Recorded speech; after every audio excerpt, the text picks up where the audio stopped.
ॐ अज्ञानतिमिरान्धस्य ज्ञानञ्जनशलाकया चक्षुन्तं येन तस्मै श्रीगुरवे नमः। जय श्रीकृष्ण। नमो विष्णुपादाय कृष्णपृष्ठाय भूतले श्रीमदे भक्तिवेदान्तस्वामिनीति नामिने। नमस्ते सरस्वती देवे गौरवाणी प्रचारिणे निर्विशेष शून्यवादी पश्चात्देशतारिणे। जय श्री कृष्ण चैतन्य प्रभु नित्यानंद श्री अद्वैत गदाधर शिवासादि गौरभक्तवृंद। हरे कृष्णा कृष्णा कृष्णा हरे हरे, हरे राम राम राम हरे। आनंद करि वैष्णव की प्रभुपाद की जय। हरे कृष्ण। तो विशेष भाव में आज श्रीमद भगवद गीतार प्रथम सेशन जोटा कि मथुरा देश प्रभुंकर आनुगत्य निर्देश क्रमे आम आरंभ करूँ। तो विशेष विषय भाव में मथुरा प्रभु एवं श्रीमान बिलम्ब प्रभु को मु प्रथम धन्यवाद ज्ञापन करने चाहूँगी। से आम भाई बद्धहीन आवाज आमर से किसी क्वालिटीज ना जे आम भगवद गीता हो कि कहार गुणगान आम कर जहाँ से आमको कृपा प्रदान करथमे सर्वप्रथम धन्यवाद ज्ञापन करने को चाहूँगी। एवं तापर पर एठारे उपस्थित थिबा समस्त वैष्णव वृंद एवं समस्त वरिष्ठ गुरुभ्राता मानू मोर सादर दंड प्रणाम जनाई चाहूँगी। एवं आज प्रभुजी द्वारा निर्देश क्रमे दि जाइथिबा श्रीमद् भगवद गीतार अध्याय 2 श्लोक नंबर 20 सांख्य योग से विषय रे आमे आज आलोचना करिया जाउछु। तो समय भी आम पाखे विशेष कम अच्छी प्रभुजी द्वारा 25 मिनट समय दि जाइछि। तो आम आरंभ करिबा। हरे कृष्ण। तो समस्त मध्य यदि भगवद गीता अच्छी समस्ते अध्याय 2 श्लोक नंबर 20 टी ओपन करि परिबे। एवं जदि अच्छी ताले आपण भी मो संगे संगे आपण पुनरावृत्ति मध्य करि परिबे। हरे कृष्ण। तो आरंभ करिबा। तो आज छिला श्रीमद् भगवद गीतार अध्याय 2 श्लोक नंबर 20। तो मु प्रथमे ये करूची आपण भी आपणकर ये करी आपण आवृत्ति करि परिबे। ठीक अछि। आसंतु आरंभ करिबा। ओम नमो भगवते वासुदेवाय। ओम नमो भगवते वासुदेवाय। ओम नमो भगवते वासुदेवाय। हाँ तो देखंतु आरंभ करछु मु। न जायते म्रियते वा कदाचित् नाय भूता भविता वा न भूय अद्य नित्य शाश्वतयं पुराणो न हन्यते हन्यमान शरीरे। तो समस्ते अनम्यूट करी बासिमती म्यूट करी निजे निजे सेटा श्लोक आवृत्ति करि परिबे। न जायते म्रियते वा कदाचित् नाय भूता भविता वा न भूय अद्य नित्य शाश्वतयं पुराणो न हन्यते हन्यमान शरीरे। तो यार अनुवाद अच्छी न अर्थ नाही जायते जन्म हुए म्रियते मरे बा किंबा कदाचित कौनसी काଳରେ भूत भविष्यत किंबा वर्तमान न माने नुहे अयम एहा भूत्वा थिला भविता हेब बा किंबा न नुहे भूय किंबा होइछि अज माने अज बा अजन्मा नित्य नित्य शाश्वत अर्थ शाश्वत अयम अर्थ एही पुराण पुरातन न माने नुहे अन्यते माने मरा जाए अन्य मान शरीर अर्थ शरीर मरिबा द्वारा। तो यार अनुवाद अच्छी आत्मार जन्म नाही बा मृत्यु नाही एपरी समय नथिला जेतेबेले ताहा नथिला पुणी एपरी समय हेब नाही जेतेबेले ताहा नथिबो ताहा अज शाश्वत सर्वदा विद्यमान अमर एवं पुरातन अटे एवं शरीर मृत्यु रे ताहार मृत्यु हुए नाही। तो आसंतु सुंदर भाव में बहुवाद द्वारा भावार्थ बुझाई भावार्थ को आम बुझाई चेष्टा करिबा एवं एटा टिके बड़ अछि तो हम चेष्टा करूची टिके स्पीड अप रे ये करिया पई। ठीक अछि। हरे कृष्ण। भावार्थ रे अछि परमात्मांकर अति क्षुद्र अंश अणुआत्मा गुणरे परमात्मा सह समान शरीर जेपरी परिवर्तन हुए ताहार सेहीपरि परिवर्तन हुए नहीं। बेले बेले आत्मा को स्थिर बा कुटस्थ बोली कहा जाए। शरीर 6 प्रकार परिवर्तन हुए। यह मातृ गर्भरे जन्म लाभ करे किछि काल रहे बुद्धि प्राप्त हुए किछि संतान उत्पादन करे क्रमे क्षीण हुए एवं अवशेष विस्मृति गर्भरे लीन हुए किंतु आत्मार ए प्रकार परिवर्तन हुए नहीं। आत्मा जन्म हुए नहीं କିନ୍ତୁ ସେ ଏକ ଜଡ଼ ଶରୀର ଗ୍ରହଣ କରୁଥିବାରୁ ଶରୀର ଜନ୍ମ ହୁଏ। ଆତ୍ମା ସେଥି ସହିତ ଜନ୍ମ ହୁଏ ନାହିଁ କି ମରେ ନାହିଁ। ଯାହାର ଜନ୍ମ ଅଛି ତାହାର ମୃତ୍ୟୁ ଅଛି। ଯେଣୁ ଆତ୍ମାର ଜନ୍ମ ନାହିଁ ତେଣୁ ତାହାର ଭୂତ ଭବିଷ୍ୟତ ବର୍ତ୍ତମାନ ନାହିଁ। ତାହା ଶାଶ୍ୱତ, ଚିର ବିଦ୍ୟମାନ ଏବଂ ପୁରାତନ ଅଟେ। ଅର୍ଥାତ୍ ତାହା କେବେ ପ୍ରଥମ ସୃଷ୍ଟି ହେଲା ତାହାର ଇତିହାସ ମଧ୍ୟ ନାହିଁ। କେବଳ ଶରୀର ସମ୍ପର୍କରେ ଆମେ ଆତ୍ମାର ଜନ୍ମ ମୃତ୍ୟୁର ଆଦିର ଇତିହାସ ଖୋଜୁ। ଶରୀର ଯେପରି ବୃଦ୍ଧ ହୁଏ, ଆତ୍ମା କେବେ ହେଲେ ସେପରି ବୃଦ୍ଧ ହୁଏ ନାହିଁ। ତେଣୁ ତଥାକଥିତ ବୃଦ୍ଧ ବ୍ୟକ୍ତି ତାର ବାଲ୍ୟ ବା ଯୌବନରେ ଯେପରି ଭାବ ଅନୁଭବ କରୁଥିଲା ସେହିପରି କରେ। ଶରୀରର ପରିବର୍ତ୍ତନ ଆତ୍ମା ଉପରେ କୌଣସି ପ୍ରଭାବ ପକାଇ ପାରେ ନାହିଁ। ବୃକ୍ଷ ପରି ବା କୌଣସି ଜଡ଼ ବସ୍ତୁ ପରି ଆତ୍ମା କ୍ଷୀଣ ହୁଏ ନାହିଁ। ଆତ୍ମାର ମଧ୍ୟ କୌଣସି ଉତ୍ପାଦନ ନାହିଁ। ଶରୀରର ଉତ୍ପାଦନ ହେଲେ ସନ୍ତାନ ସନ୍ତତି, ସେମାନେ ମଧ୍ୟ ଗୋଟିଏ ଗୋଟିଏ ଆତ୍ମା ଅଟନ୍ତି। କେବଳ ଶରୀର ଯୋଗୁଁ ସେମାନେ କୌଣସି ବ୍ୟକ୍ତିର ସନ୍ତାନ ରୂପେ ପ୍ରତୀତ ହୁଅନ୍ତି। ଆତ୍ମାର ବିଦ୍ୟମାନତା ଯୋଗୁଁ ଶରୀର ବୃଦ୍ଧି ଲାଭ କରେ, କିନ୍ତୁ ଆତ୍ମାର ସନ୍ତାନ ନାହାନ୍ତି କିମ୍ବା ପରିବର୍ତ୍ତନ ନାହିଁ। ତେଣୁ ଆତ୍ମା ଶରୀରର ଷଡ଼ବିଧ ପରିବର୍ତ୍ତନ ଠାରୁ ମୁକ୍ତ ଅଟେ। କଠ ଉପନିଷଦରେ ଆମେମାନେ ମଧ୍ୟ ତଦ୍ରୂପ ଏକ ଶ୍ଲୋକ ମଧ୍ୟ ଦେଖିବାକୁ ପାଇବା, ଯେପରିକି न जायते म्रियते वा विपिशिन् नायं कुतश्चि न विभुव कश्चित् अजनित शाश्वतयं पुराणो न हन्यते हन्यमान शरीरे। ଅର୍ଥାତ୍ ଭଗବଦଗୀତା ଶ୍ଲୋକର ଅର୍ଥ ଭାବାର୍ଥ ଯାହା, ଏ ଶ୍ଲୋକର ଅର୍ଥ ଭାବାର୍ଥ ତାହା, କିନ୍ତୁ ଶ୍ଲୋକରେ ଗୋଟିଏ ସ୍ୱତନ୍ତ୍ର ଶବ୍ଦ ବିପଶ୍ଚିତ ଅଛି, ଯାହାର ଅର୍ଥ ଜ୍ଞାନୀ, ଅର୍ଥାତ୍ ଯାହାର ଜ୍ଞାନ ଅଛି। ଆତ୍ମା ହେଉଛି ଜ୍ଞାନମୟ, ଅର୍ଥାତ୍ ସର୍ବଦା ଚେତନଶୀଳ। ତେଣୁ ଚେତନା ହେଉଛି ଆତ୍ମାର ଲକ୍ଷଣ।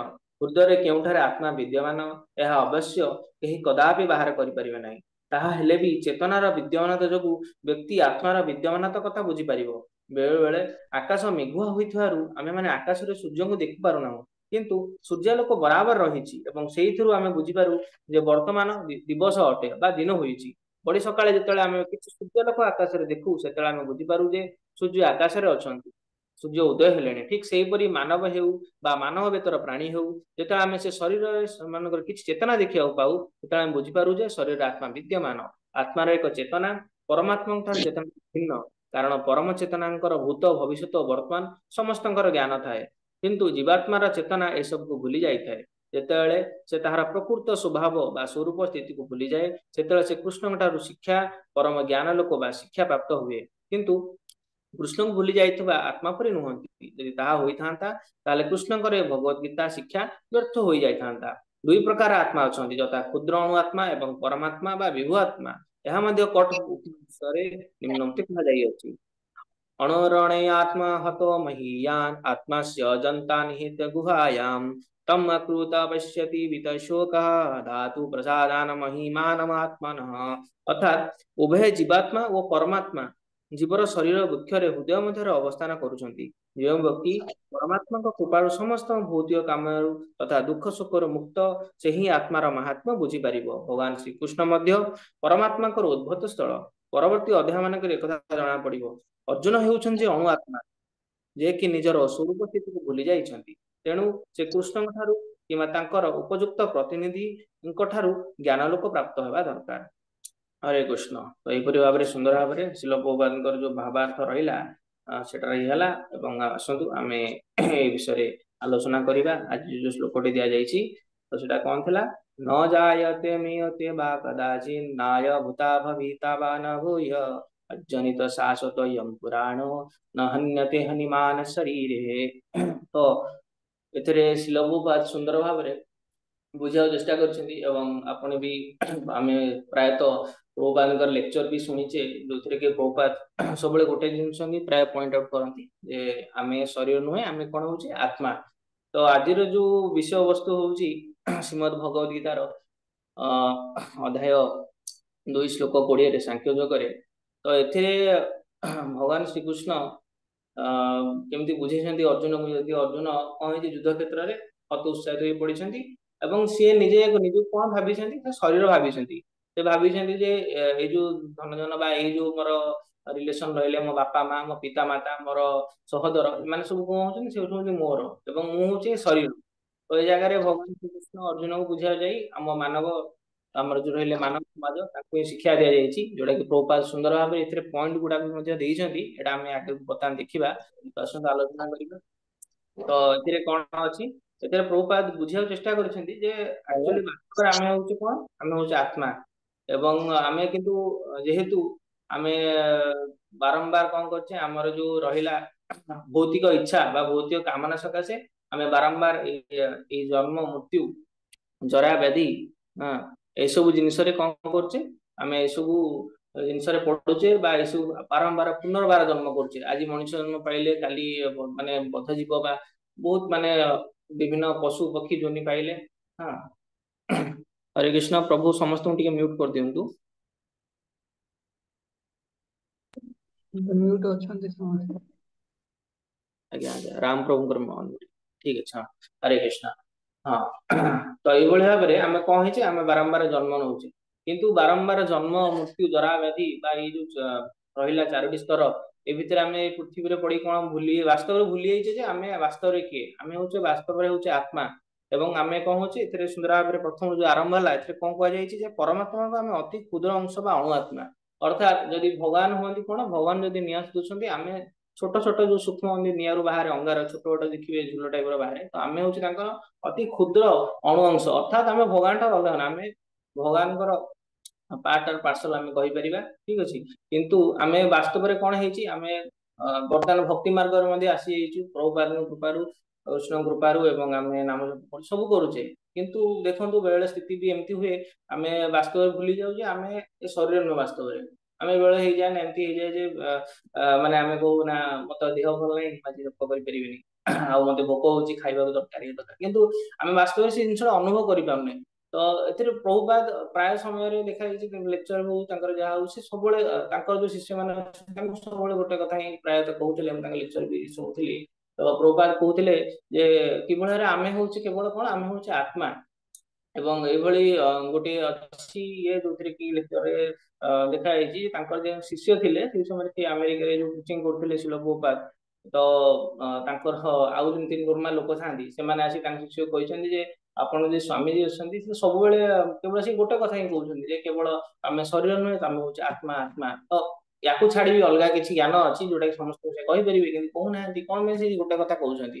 ତ ତାଙ୍କ ଶିଷ୍ୟ ଯାଇ କଣ କଲେ, ଶିଳ ପ୍ରଭୁପାଦଙ୍କୁ ଏ କଥା ଜଣେଇଲେ ଯେ ପ୍ରଭୁପାଦ ଏମିତି କହୁଛନ୍ତି ଲୋକମାନେ ଯେ ଆପଣ ସବୁବେଳେ ଗୋଟେ ଲେକ୍ଚର ପ୍ରାୟତଃ ଦଉଛନ୍ତି ଯେ ଆମେ ହଉଛି ଆତ୍ମା କିନ୍ତୁ ଶରୀର ନୁହେଁ। କିନ୍ତୁ ଏଇ ଜିନିଷ ଆମେ ଅଲଗା ବି କିଛି ଇଏ କରିପାରିବା ଲୋକଙ୍କୁ ଇଏ କରିବା ପାଇଁ। ତ ପ୍ରଭୁପାଦ ସୁନ୍ଦର ଭାବେ ତାଙ୍କ ଡିସାଇପଲ୍ ବୁଝଉଛନ୍ତି ଯେ ତମେ ଏତେ ଦିନ ହେଲା ଭକ୍ତି ପ୍ରାକ୍ଟିସ କରୁଛ ବା ତମେ ଏତେ ଦିନ ହେଲା ଇଏ କଲଣି, ତମକୁ କଣ ଅନୁଭବ ହେଇଛି ଯେ ତମେ ବାସ୍ତବରେ କଣ?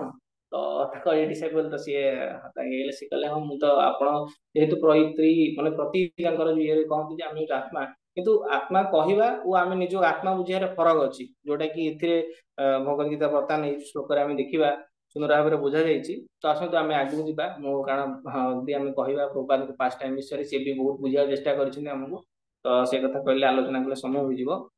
ଠିକ ଅଛି, ତ ଆମେ ଆତ୍ମା କନସେପ୍ଟ ବୁଝିବା ଚେଷ୍ଟା କରିବା। ତ ଏଥିରେ କୁହାଯାଇଛି ଯେ ଆତ୍ମା ଜନ୍ମ ହୁଏ ନାହିଁ କି ମୃତ୍ୟୁ ହୁଏ ନାହିଁ। ତ ବାସ୍ତବ ଲୋକମାନେ କହନ୍ତି ସିଏ ଏଇ ଜାଗାରେ ଜନ୍ମ ହେଲା, ସିଏ ମୃତ୍ୟୁବରଣ କଲେ। ତ ବାସ୍ତବରେ କିଏ ମୃତ୍ୟୁବରଣ କରେ? ବର୍ତ୍ତମାନ ଯେମିତି ଆମେ ସଡନଲି ଆମେ ଶୁଣିଲେ ଯେ ଆମର ପରିଜନ ଚାଲିଗଲେ, ଆମେ ତାଙ୍କ ପାଖରେ ଠିଆ ହେଇଛେ, ତାଙ୍କର ଶରୀରଟା ସେଇଠି ଅଛି, କିନ୍ତୁ ଆମେ କହୁଛେ କଣ ନା ସେ ଚାଲିଗଲେ। ତ ଯୋଉ ସେ ଚାଲିଗଲେ କହିଲେ, ତାଙ୍କର ତ ଶରୀର ବାସ୍ତବିକ ସେଇଠି ପଡିକି ଅଛି, ତ ବାସ୍ତବରେ କିଏ ଚାଲିଗଲେ ସେଇ ଜିନିଷ ବୁଝିବାକୁ ପଡିବ। ସେ ହଉଛି ଆମ ଆତ୍ମା। ତ ଆତ୍ମାର କଣ ହୁଏ? ଆତ୍ମାର ଜନ୍ମ କି ମୃତ୍ୟୁ ନାହିଁ, ଆତ୍ମା ଶରୀର ଧାରଣ କରେ। ବିଭିନ୍ନ ନିଜର ଯୋଉ ରହିଲା ପୂର୍ବତନ ଯୋଉ କର୍ମ ବା ବର୍ତ୍ତମାନ ଆମେ ଯୋଉ ଭୋଗ କରୁଛେ ବା ବର୍ତ୍ତମାନ ଯୋଉ କର୍ମ କରିବା, ତାର କିଛି ରିଆକ୍ସନ ଆଉ କିଛି ଆମର ଭୌତିକ ଇଚ୍ଛା ରହିଲା, ତ ଏମିତି ଏଇ ଜିନିଷ ସବୁ ମିଶିକି ଆମକୁ କଣ ଭଗବାନ ପୁଣି ନେକ୍ସଟ ଶରୀର ଆମକୁ ପ୍ରଦାନ କରନ୍ତି। ତ ସେଇଭଳି ଭାବରେ କିନ୍ତୁ ଆତ୍ମାର କିନ୍ତୁ ଏଥିରେ ଜନ୍ମ ନାହିଁ। ଆତ୍ମା ଦେଖନ୍ତୁ, ଆତ୍ମା କେବଳ ଆସିଲା, ଗୋଟେ ଶରୀର ଧାରଣ କଲା, ପୁଣି ସେ ଶରୀର ତ୍ୟାଗ କଲା, ପୁଣି ନେକ୍ସଟ ଚକ୍ରରେ ତା ସାଇକେଲ ଏମିତି ଚାଲିଲା। ତ ଆତ୍ମାର କୌଣସି ଜନ୍ମ ମୃତ୍ୟୁ ନାହିଁ। ତ ପ୍ରଥମେ ଏଇ କନସେପ୍ଟ ବୁଝିବାକୁ ପଡିବ। ଆମେ ମାନେ ବେଳେ ସମୟରେ କଣ ହୁଏ, ଆମେ ଯାହାକୁ ଅତି ପରିଜନକୁ ଆମେ ଅତି ଭଲ ପାଉ, ଆମ ସହଚରକୁ ଆମେ କଣ କହୁଛେ ସିଏ ମତେ ଛାଡି ଚାଲିଗଲେ, ମାନେ ଦେହ ତ୍ୟାଗ କରିଦେଲେ, କି ଆମ ପିତା ମାତା ଚାଲିଗଲେ। କିନ୍ତୁ ଆମକୁ ବୁଝିବାକୁ ପଡିବ ଯେ ବାସ୍ତବରେ ତାଙ୍କର ଯୋଉ ସ୍ୱରୂପଟା କଣ। ଆମର ସ୍ୱରୂପ ହଉଛି ଆମେ ଆତ୍ମା, ଏବଂ ଆତ୍ମାର ବାସ୍ତବ ସ୍ୱରୂପ କଣ?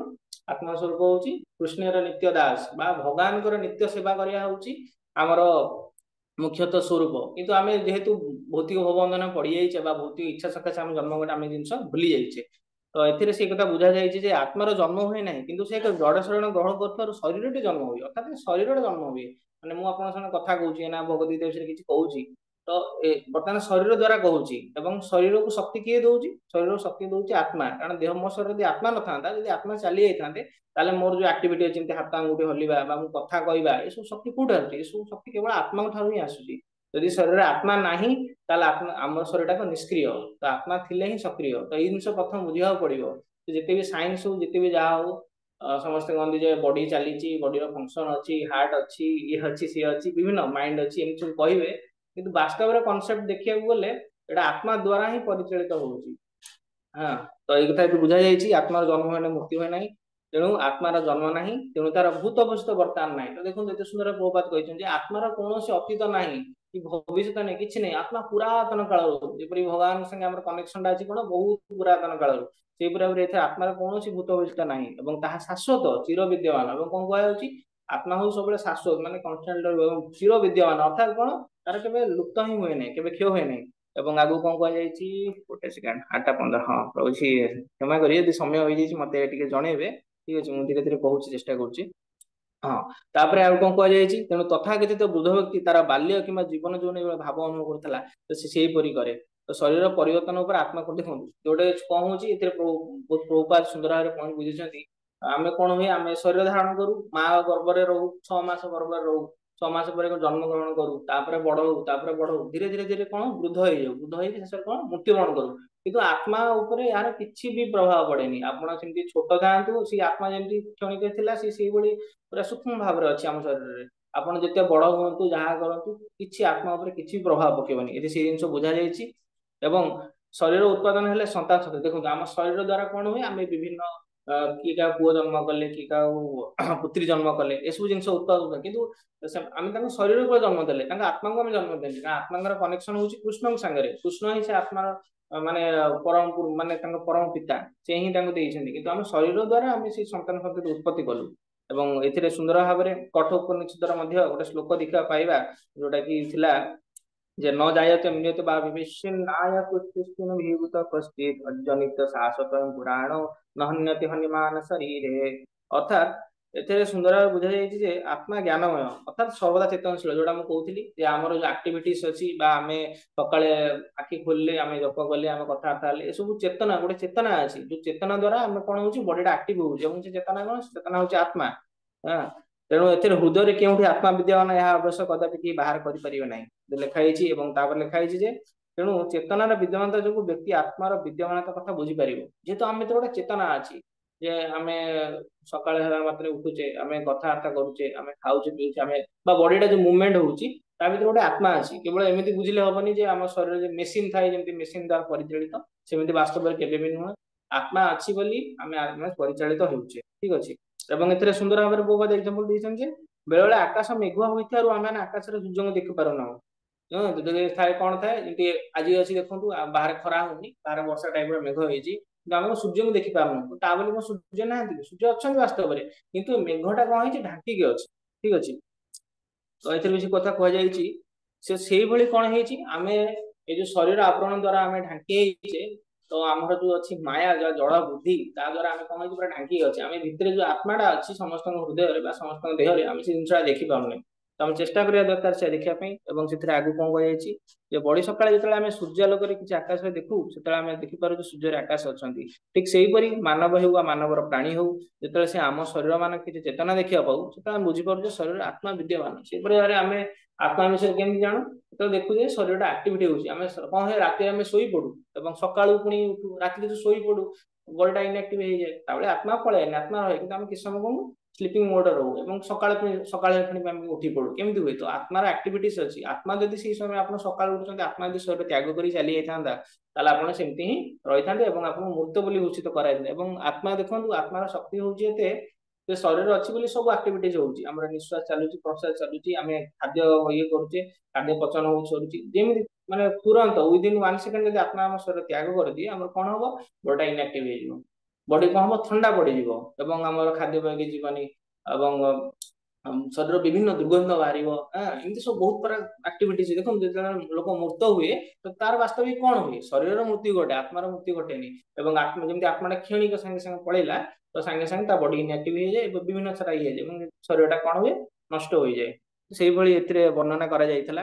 ଏବଂ ଏଥିରେ ଆଉ ଗୋଟେ କଥା ମଧ୍ୟ ସେଇ କଠୋପନିଷଦରେ କୁହାଯାଇଛି ଯେ अणरण्यान् हत्वा महीयान् आत्मस्य जन्त्वनिहेते गुह्यां तामकृत पश्यति वीतशोकः धातु प्रसादां महिमानमात्मनः। अर्थात उभय जीवात्मा और परात्मा जीवन शरीर वृक्षरे हृदय मध्य अवस्थान करुछन्ति। देखंतु तो हमर जो शरीर अछि एथिरे दी जण आपन देखिबे जेंति कि मथुरेश प्रभु भी होतु हमर जो वैष्णव तनम से भगवतीता कलर कोन करे भगवतीता होछि ए जो हमर शरीर होछि कोन होछि गोटे रथ एवं सेथिरे दी जण कोन कोन विद्वान होंती जणे होउछन्ति के जणे होउछ हम निज आत्मा आ जणे कोन स्वयं होउछन्ति श्री कृष्ण एक तो हृदय समस्त अवस्थान करंती।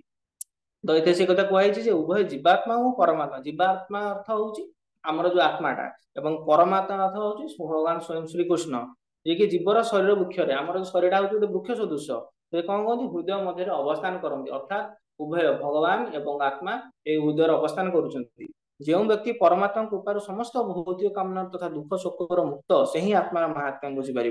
तो ये सुंदर भाव बहुबाद बुझा चेष्टा कर जे कि परमात्मा कृपार समस्त भौतिक कामना कौन कर तथा दुख शोकर मुक्त हो भक्ति मन में आसवा भगवान भक्ति करवा सेवा करने चेष्टा करवा नाम जप करवा कौन हम भगवान कृपा करेंगे आमको ये जो भौतिक कामना जो सकाशे आम जन्म नहींचे बारंबार जन्म मृत्यु जरा व्याधि ये चक्र पड़ुचे से चक्र जो आम उद्धव को भगवान जिनसा बुझीपर भगवान जो बुझीपर वास्तविक कथा से आम आत्मा कथा बुझीपर जो आम भगवान गुण भगवान जिन विषय न बुझीपर से आम आत्मा कथा बुझीपर एत सुंदर कहुई तो सी कौन कहुई जे भौतिक कामना जी तथा दुख सुखर मुक्त हो से ही केवल आत्मार महात्मा बुझीपर। तो देखो केते माने एटा माने प्रभु मते प्रभु आज देइछन्ती ए जो सुंदर अध्यायटी करने तो यहाँ करने मोर विशेष गुण ना कि कनसेप्टा बहुत माने सफ्ट स्तर सूक्ष्म स्तर में देखा जाऊनी कि बहुत जिन आम थे वास्तविक अनुभव करता आम हूँ कौन आत्मा आमर कौन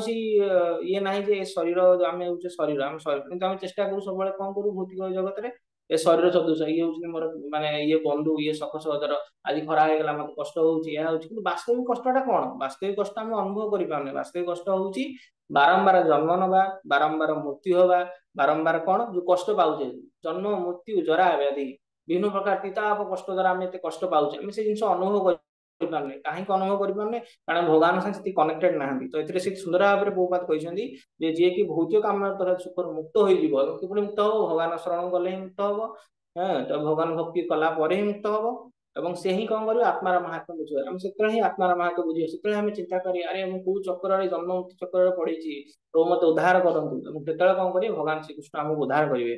तो ये कथा कहुई एगुड़ा सब कौन कहे परवर्ती अध्याय मान देखिए नेक्स्ट आज तो धीरे धीरे समस्त आगु सेसन अच्छी से आगु आप जानवे कि भाव में अर्जुन हूँ अणुआत्मा और से निज स्वरूप स्थिति कौन भूली जाइए तेणु कृष्ण कि उपयुक्त प्रतिदिन ठार ज्ञान लोक प्राप्त हवा दरकार। तो ये कहुई भाव में अर्जुन कौन युद्ध क्षेत्र में वास्तविक स्वरूप स्थिति भूली जाते कहते ए सखा समस्ते मुझे युद्ध करी एम तो मो निज लोक एम मारे मोर कौन हम महा अपराध हम एमती भगवान श्रीकृष्ण बुझाऊँ बाबा तुम आत्मा तुम शरीर नुह तुम चिंता करनी तुम न मारे मृत्यु हम मैंने मृत्यु सत्य। तो भगवान बुझे तो कौन कर कर्तव्य प्रति तो आमको से जिन बुझा पड़ो आम भगबंधन निहाती पड़ी जाइए कितु आम बुझीपारे आम शरीर नु आत्मा आम सब कथा मन रखा पड़ो तो सत्य ये शरीर मृत्यु आमको ये जिन अनुभव करा पड़ो आम हूँ आत्मा आम सका उठी नाम जप करुचे गुरु महाराज संगे जूम जूम जपट कनेक्शन होचे सबू आम जप कला आमको बहुत शांति अनुभूत हो तो शांतिटा जो जिनसा क्या अनुभूत कौन शरीर को अनुभूत हो आम आत्मा को अनुभूत हो कारण आम कौन कर आत्मा को जो खाद्य दरकार जोगे दौचे। तो से भाव में आमको बुझा पड़ो वास्तविक आम केवे भी ये शरीर नुह आम आत्मा ये जिन जी बुझे डेली माने मत माने आम कहने ना भक्ति आम बहुत सहज हो जाऊे जमीक प्रभु जी प्राय कहती मत भी ये लगे बेले कारण जप सेसन भी आम सका आटेड कर पारना तो आम सका उठी पारना शरीर आज देह मत भल लगुनि उठिबिनी।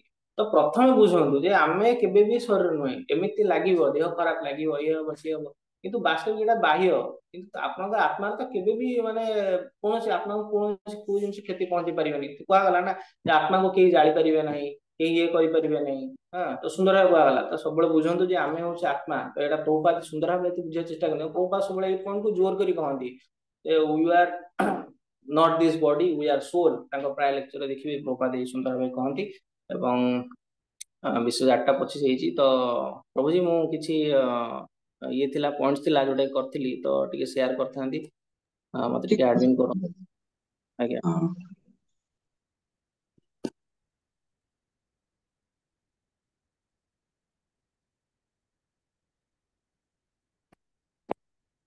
ତ ମୁଁ କଣ କରିଛି ଯେ କାଲି ମୁଁ ପଢୁଥିଲି ବିଷୟ ସମୟ ହେଲାନି ତ 2-3ଟା ପଏଣ୍ଟ ଯୋଉଟା କି ମୁଁ ଲାଗିଲା ଏଟା ସେୟାର ମୁଁ ତା ଉପରେ ନୋଟିଂ କରିଛି ମାନେ ପିଡିଏଫ ଟାଇପ ର ମୁଁ ସେୟାର କରୁଛି।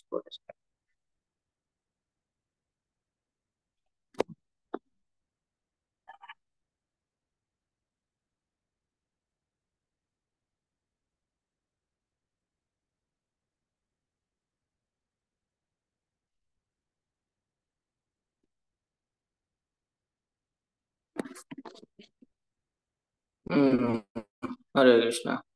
ତ ଏଇଟା ଆଜିର ପ୍ରଥମ ଯୋଉଟା ଶ୍ଲୋକଟା ଥିଲା ଆମେ ପଢିଥିଲେ ଯେ ନ ଜାୟତେ ମ୍ରିୟତେ ବା କଦାଚିନ୍ ନାୟଂ ଭୂତା ଭବିତା ବା ନ ଭୂୟ ଅଜ ନିତ୍ୟ ଶାଶ୍ୱତୟଂ ପୁରାଣ ନ ହନ୍ୟତେ ହନ୍ୟମାନ ଶରୀରେ। ଅର୍ଥାତ୍ ଆତ୍ମାର ଜନ୍ମ ନାହିଁ କି ମୃତ୍ୟୁ ନାହିଁ, ଏପରି ସମୟ ନଥିଲା ଯେତେବେଳେ ତାହା ନଥିଲା, ପୁଣି ଏପରି ସମୟ ହେବ ନାହିଁ ଯେତେବେଳେ ତାହା ନଥିବ, ତାହା ଅଜ ଶାଶ୍ୱତ ସର୍ବଦା ବିଦ୍ୟମାନ ଅମର ଏବଂ ପୁରାତନ ଅଟେ ବା ଶରୀର ତାହାର ମୃତ୍ୟୁ ହୁଏ ନାହିଁ।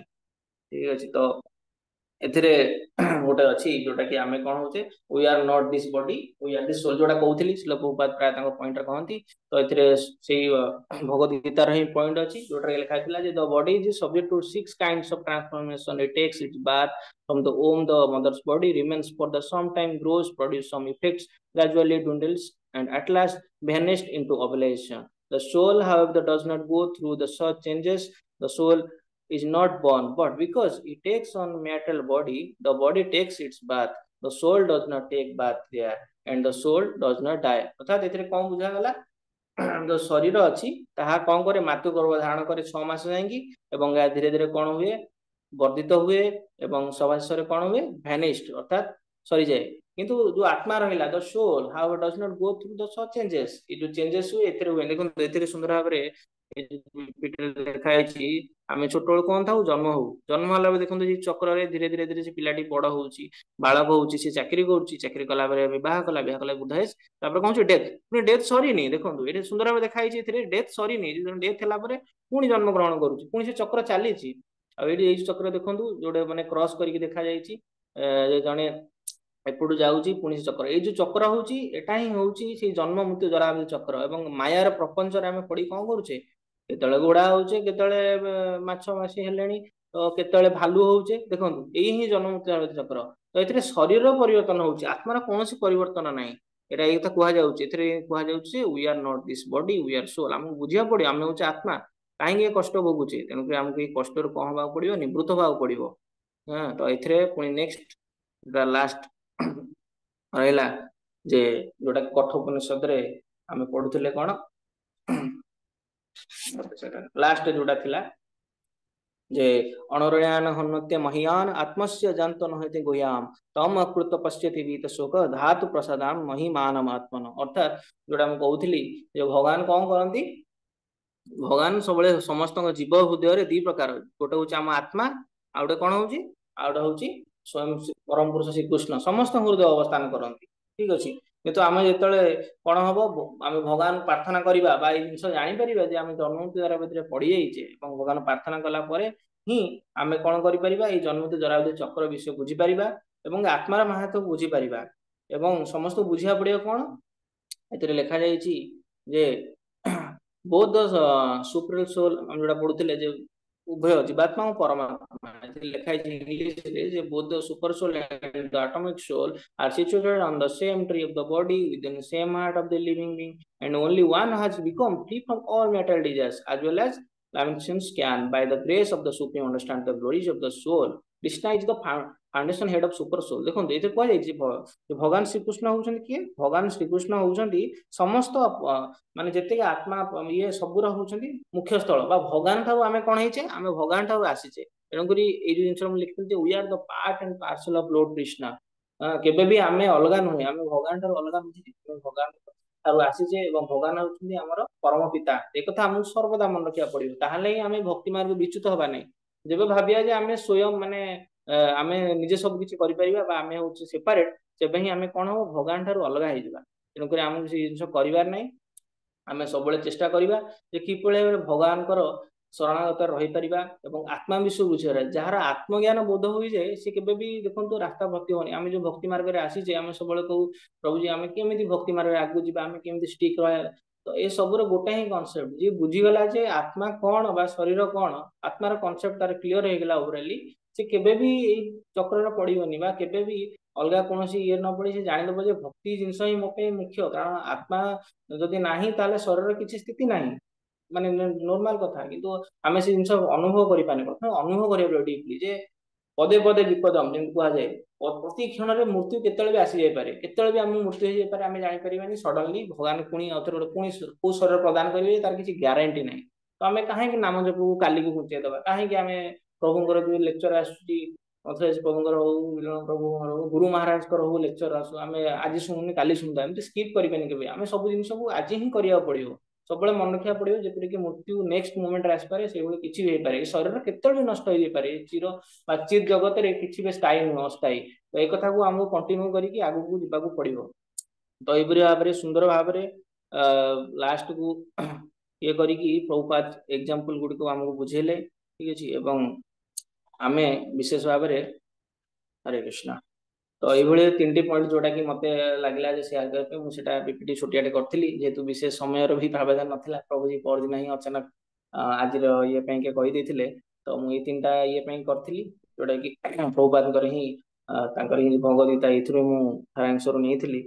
ତ ସୁନ୍ଦର ଭାବରେ ଆମେ ଏଇ ଯୋଉ ଶ୍ରୀମଦ ଭଗବଦ୍ଗୀତା ଆଜିର ଶ୍ଲୋକରେ କିଭଳି ଭାବେ ବୁଝିଲେ ଯେ ଆତ୍ମାକୁ କେହି ବାସ୍ତବରେ ଜାଳି ପାରନ୍ତି ନାହିଁ କି ମାରି ପାରନ୍ତି ନାହିଁ, ଏବଂ ଆମର ସ୍ୱରୂପ ହଉଛି କଣ, ଆମ ସ୍ୱରୂପ ହଉଛି ଆତ୍ମା ସ୍ୱରୂପ। ଏବଂ ବାସ୍ତବିକ ଆମର ମୁଖ୍ୟ କର୍ତ୍ତବ୍ୟ ହଉଛି ଭଗବାନଙ୍କର ସେବା କରିବା ବା ଭଗବାନଙ୍କର ଯୋଉ ରହିଲେ ତାଙ୍କର ମୁଖ୍ୟ ପାର୍ଷଦ ବା ମୁଖ୍ୟ ଭକ୍ତ ମାନେ ତାଙ୍କର ସେବା କରିବା।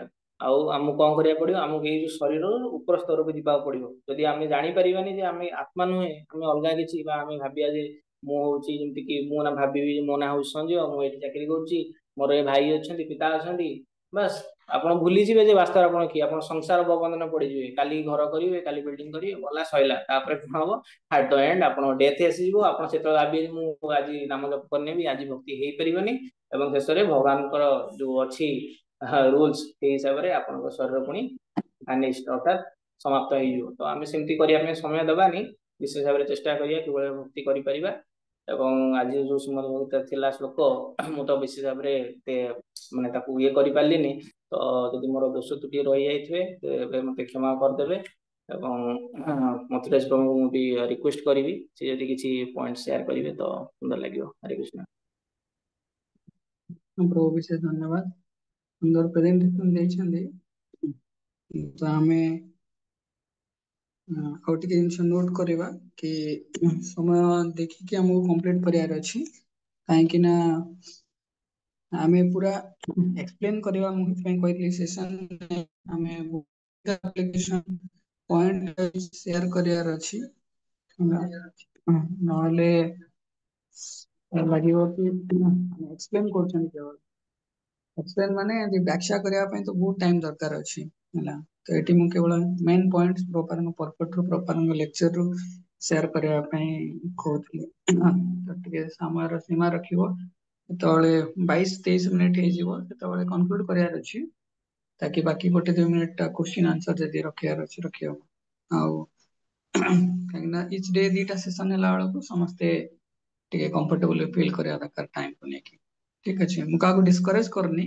ଯେତେବେଳେ ଆମେ ପୁଣି ସେସନ ଏକ୍ସପ୍ଲେନ କରିବା ପାଇଁ କହିବାର ଅଛି, ସେତେବେଳେ ଆମେ ପୁରା ଫୁଲି 1 ଆୱାର 2 ଆୱାର 3 ଆୱାର ଯେତେ ଏକ୍ସପ୍ଲେନ କରିପାରିବୁ।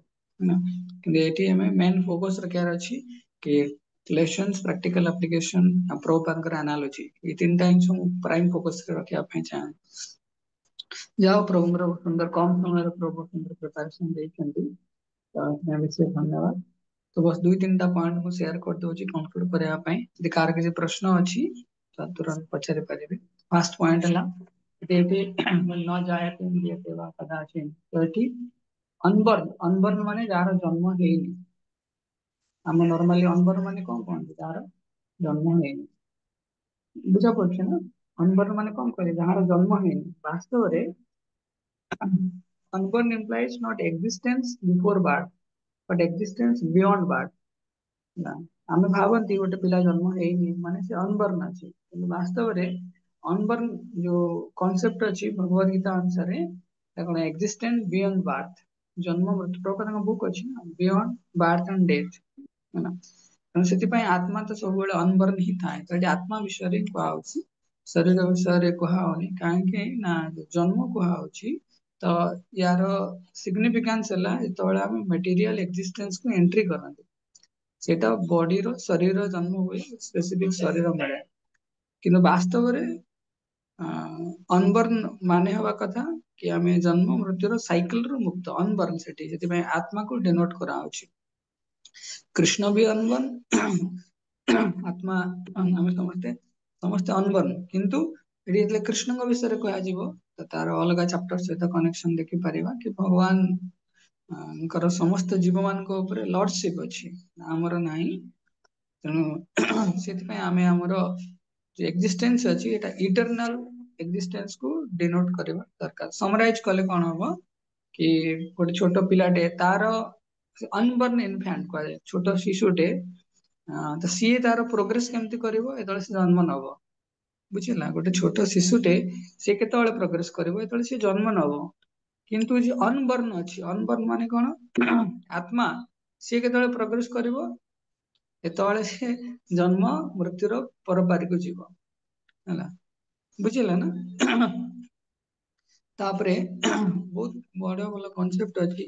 ଯେତେବେଳେ ଆମେ ଛୋଟ ପିଲା ଥାଆନ୍ତି, ଯେତେବେଳେ ଆମେ ଜାଣନ୍ତିନି, ଆମେ ଭାବନ୍ତି ଆମ ଶରୀରଟା ଧୀରେ ଧୀରେ ଗ୍ରୋଥ କରୁଛି, ପ୍ରଭୁପାଦ ମହାଭାରତରେ ଲେଖୁଛନ୍ତି।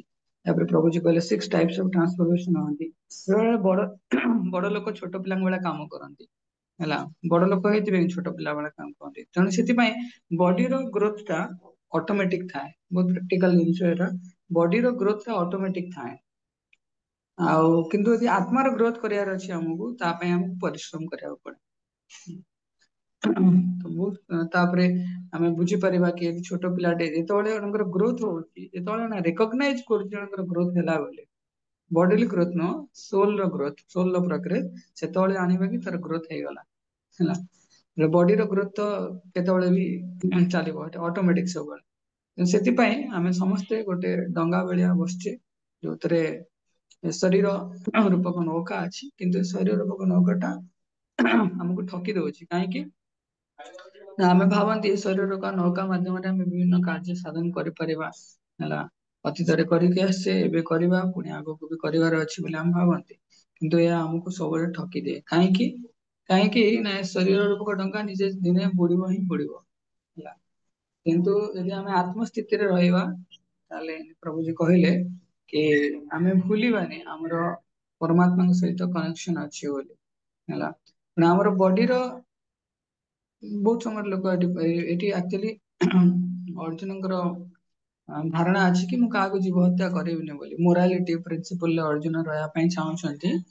ତେଣୁ ସେଥିପାଇଁ ମୋରାଲିଟି ଆମ ବଡିର ଅଲ୍ଟିମେଟ ଡେଷ୍ଟିନେସନ ନୁହଁ, କିନ୍ତୁ ଆମ ଆତ୍ମା ଯେହେତୁ ଇନଡେଷ୍ଟ୍ରକ୍ଟିବଲ, ଇମ୍ପ୍ରେସେବଲ, ତାର ଅଲ୍ଟିମେଟ ଡେଷ୍ଟିନେସନ ହେଲା କୃଷ୍ଣଙ୍କର ସେବା କରିବା। ମୋରାଲିଟି କେବେ ବି ନୁହେଁ। ଯଦି ବା ମୋରାଲିଟି ଯଦି ଆମେ ଆତ୍ମତତ୍ଵବିତ ହବା, ତାର ବାୟ ପ୍ରଡକ୍ଟ ସ୍ୱରୂପ ଆମକୁ ମିଳିଯିବ।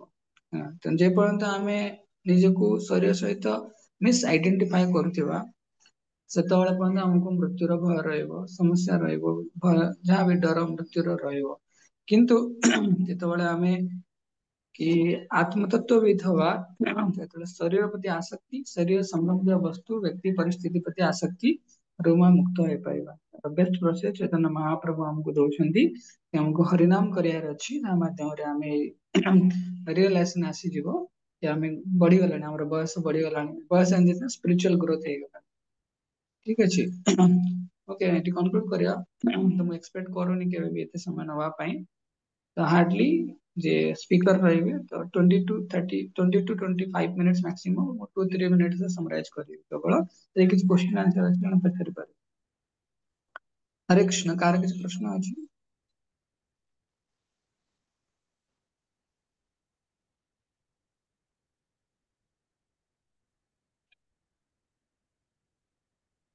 ଓକେ, ଯଦି କାହାର କିଛି ପ୍ରଶ୍ନ ନାହିଁ, ଆମେ ଏଠି ସେସନକୁ ରଖିବା। ସନ୍ଧ୍ୟାବେଳେ ଆଉ ଜଣେ ଡିଭୋଟିଙ୍କର ସେସନ ଅଛି 7ଟା ବେଳେ, ଆମେ ସେମିତି ଶୁଣିବା। ଠିକ ଅଛି, ସମସ୍ତଙ୍କୁ ପୁନଃ ବିଶେଷ ଧନ୍ୟବାଦ। श्रील प्रभुपाद की जय, अनंत कोटि वैष्णव वृंद की जय। श्रीमंत राष्ट्रमंत भगवत गीता की जय। हरे कृष्ण।